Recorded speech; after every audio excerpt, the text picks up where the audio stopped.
Tak usah sebutlah. Mapu hamno, mati hamno. Jangan sebut perkataan ni. Hentikan ketegangan. Sekarang dia nak balik pada undang-undang 355. Nak kuat 355, kena pas.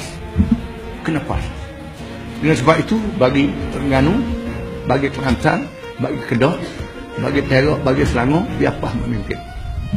Negeri lain UMNO nak lagi, biar ke dia. Kalau boleh nak telang habis. Tapi mulut kita luar mana nak telang habis.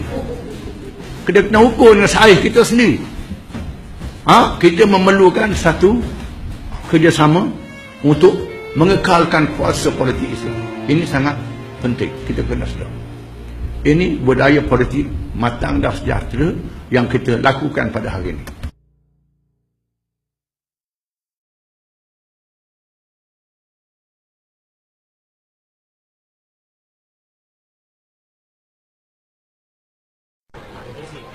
Itulah di media sosial mendakwa bahawa Presiden keluarkan kenyataan yang meneliti untuk PAS dan sebagainya biar diberi kepada UMNO.